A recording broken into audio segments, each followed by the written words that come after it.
Hello, my name is Pooja. Welcome to another episode of Around the World.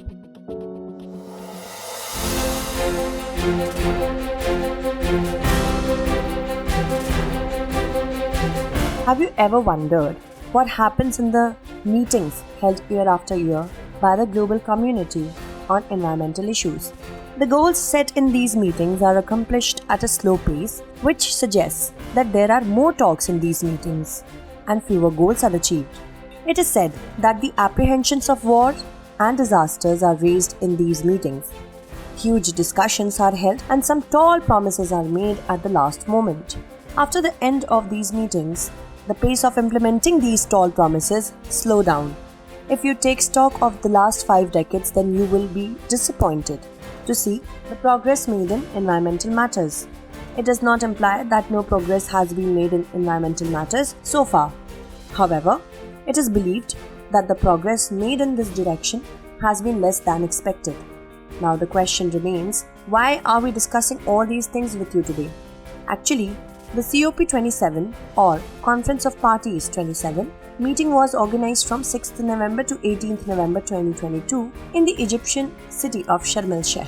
Like every time, huge discussions were held and tall promises were made in the meeting. Various discussions on providing financial assistance to developing nations were held, and at last, some decisions in this direction were made. In the Conference of Parties, representatives of different countries gathered to discuss their concerns about the rising average global temperature. This issue was discussed in the recent COP27 as well. What happened in COP27? On which issues these countries are entangled with each other? We would discuss these issues in detail in today's episode. Let us first of all know about the Conference of Parties. The Conference of Parties is a component of United Nations Convention on Climate Change, UNFCCC. The UNFCCC was established as a result of the Earth Summit or the Rio Convention. Actually, when the Earth Summit was organized in Rio de Janeiro, Brazil, in 1992, it was the first time that many countries of the world sat together on the concerns about climate change.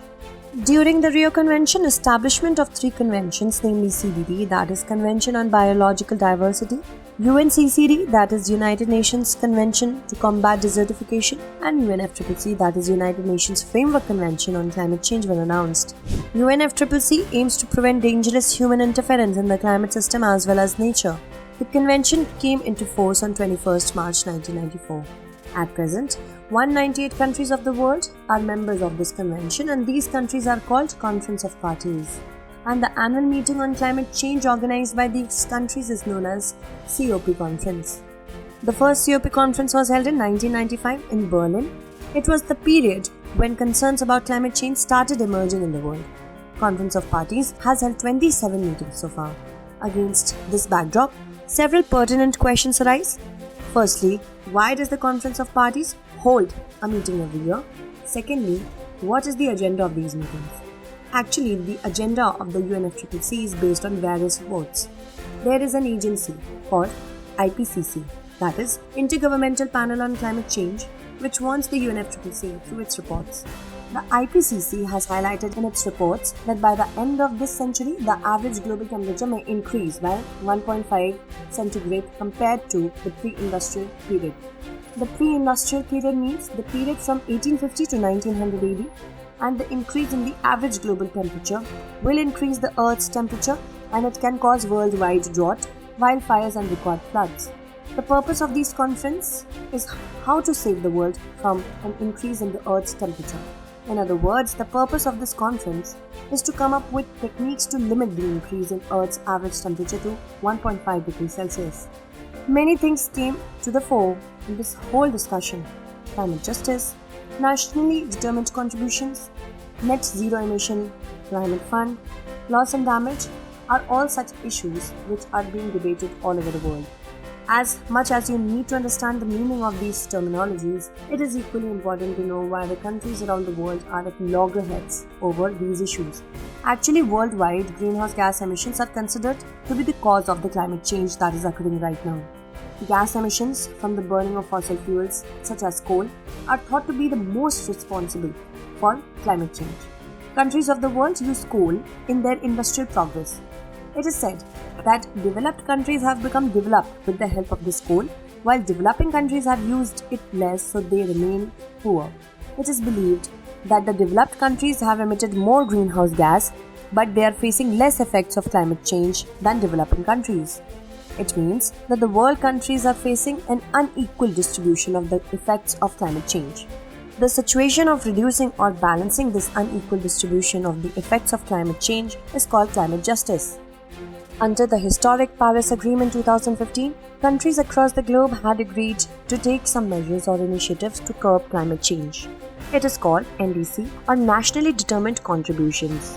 Under NDCs, it is to be defined that how much carbon emissions a country will allow and how much it will reduce the carbon emissions and what methods will be adopted for reducing the carbon emissions. Under NDCs, India made 3 important promises. Firstly, India will reduce the emissions intensity of its GDP to 45% below 2005 levels by 2030. Secondly, up to 50% of electricity generation in India will be achieved by clean energy by 2030. Thirdly, India will absorb an additional 2.5 to 3 billion tons of carbon by planting additional trees. The concept of net zero emission has emerged from nationally determined contributions. Net zero is the situation in which a country is absorbing and removing the same amount of greenhouse gases as it is emitting into the atmosphere. That is, the particular country is not contributing to an increase in greenhouse gases in the atmosphere. Net zero doesn't mean that a country will not emit greenhouse gases at all. Net zero is also known as carbon neutrality. Different countries have committed to different deadlines to achieve the net zero status. India has pledged to achieve net zero status by 2070.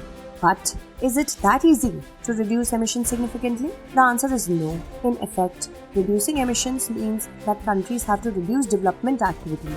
But it is not possible. If emissions are to be curbed without hindering development, technology has to be adopted, and that requires a lot of money. That is, large-scale investments will be required to adopt the technology. For this, developed countries will have to pay to the developing countries because these developed countries have emitted carbon by using the most fossil fuels in their development. This is also called climate fund or climate finance. The idea of climate finance was first discussed in 2009 at the Copenhagen conference. During this conference, by the year 2020, developed countries had assured to provide financial assistance of $100 billion to developing countries so that effective steps can be taken to stop climate change. But this promise is still hanging in balance. This is also called the Loss and Damage Fund. This means developed countries should create a fund to compensate the countries which have suffered environmental damage due to the exploits of developed countries. But the countries of the world are at loggerheads on this issue. However, in COP-27, it has been agreed to set up a fund to compensate the developing countries. Developed countries have agreed that they will help compensate for the damage done to developing countries vulnerable to climate change. Several countries including Austria, Belgium, France, Germany, Denmark, Scotland and New Zealand have given their consent to the climate fund. A statement from the office of the COP27 presidency said the expected monetary compensation is about $500 billion, to be increased by $200 billion every year. The document released at the conference highlights that the global transition to a low-carbon economy will require an investment of at least $4 to $6 trillion a year. Experts consider this decision historic. However, the framework is yet to be decided on which country will have to contribute how much. If media reports are to be believed, apart from announcing its contribution to this fund, the European Union has also demanded the world's second-largest emitter, China, to contribute to such a fund. The European Union demand is not limited to China only. He has talked about giving funds from other big developing countries as well. It is believed that as the third largest emitter, India may also come under this category. However, China has rejected this demand of the European Union. According to China, it is still a developing country under the UN Climate Charter and therefore is actually entitled to receive, not give, funds. The whole world is aware that these countries sit on the issue of climate change year after year, but concrete decisions have not been reached yet. Appealing to even large developing countries to fund may prove to add to the bitterness already existing. These countries are already entangled and such talks will only add to the tension. The idea of the fund in 2009 is yet to be materialized. Even if these countries agree this time, it may take years to get operationalized. The IPCC estimates that by the end of the century, even if the average global temperature rises by 1.5 degrees centigrade, Climate change will cause losses of $54 trillion. If the temperature rises by 2 centigrade, this loss will increase to $69 trillion. The countries of the world must not forget that the average temperature of the Earth is 80% on its way to the deadly limit of 1.5 degrees Celsius above the pre-industrial temperature. If emissions continue even after crossing this dangerous line, then the temperature can cross the limit of 2 degrees more. Therefore, the nations of the world should not lose their momentum and work hard to ensure the Conference of Parties remains a reliable catalyst and a platform to save the entire humanity. Now let's look at the question. What is climate finance? What has been agreed upon in COP27 and what are the problems regarding it? Analyze.